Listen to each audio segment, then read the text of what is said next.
I'm Fran. I'm Danielle. These are our coffees. Let's talk.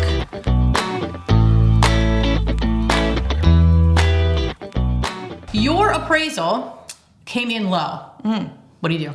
Cry. Yeah. You right? cry. No. No, and it's happening right now because prices are so crazy. So people are bidding over, and then not even thinking about, well, what if that doesn't appraise? Because people don't understand that's part of the process unless their lender or agent are telling them. And I think there's still like this back and forth between appraisers and us as realtors because the market is demanding a higher price on a lot of things right now, but the comps don't yet support it. Right. So as more comps come up that are a little higher, it'll kind of even out. But right now, there are appraisals that are coming in low, and this is what we do.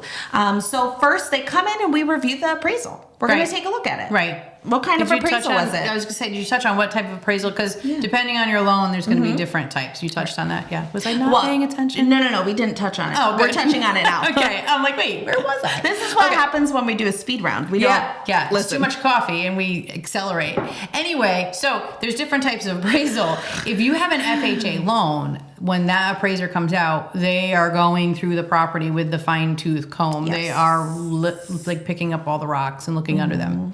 So that's a big thing. If you have an FHA appraisal, then it's going to be much more in-depth. But if it's a regular conventional, what we're going to look at next is what comps did they use? Right. What type of property is this? Is it a unique property? Are there just not a lot of comps out there, and maybe we need to assist in finding additional comps for the appraiser? And so when she says that, like unique properties, so there are certain properties that because they have like a footprint they have to work with, so they can go like so many miles out from the property in question, and so many year back from ones that have closed. So it's not every day that we'll say horse property in I don't know, wherever. Let's say it's a horse farm, but it also has lakefront views. Right.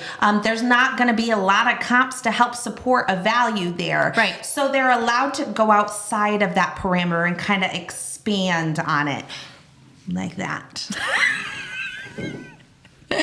Anywho, after we're done expanding, so right, so they have to stick to a certain type of criteria unless it is truly a unique property. Then they can kind of blur those lines a little bit. But for the most part, they have a footprint that they have to work with because that's part of their guidelines. So Fran, let's say we checked the appraisal, everything checks out. So what do we do now? There's nothing that we can do. Well, no, there is. There's what? something new. Okay, first of all, you can actually request a second appraisal. It's not ideal. That's a long process. Right. So you have to substantiate your claim for the need of another appraisal.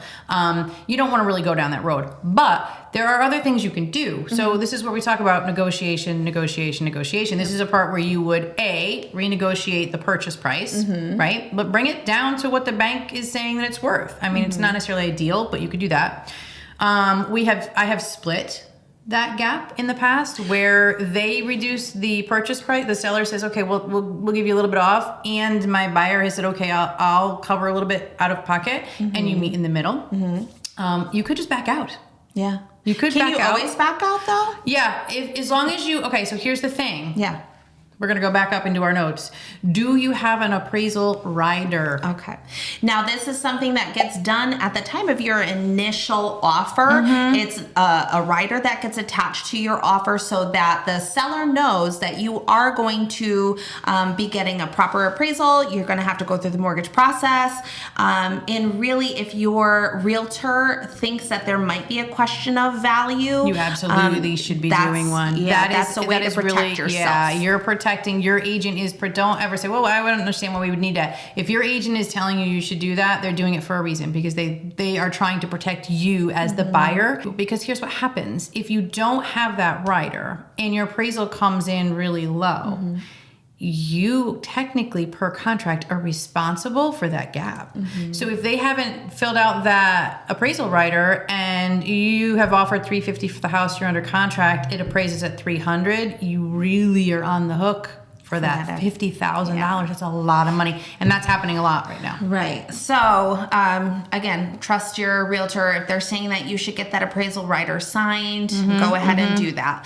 So, I mean, hopefully we have kind of run through the speed round. Yeah. Not to be It's not the confused end of with the world. speed dating. It's not the end of the world if your appraisal comes in low. There are things that we can do. Right. But just know we're here to help you throughout that process. Yeah. Cause I'm Fran. And I'm Danielle.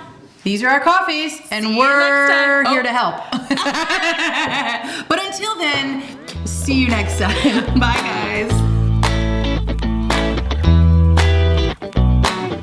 Subscribe to my channel.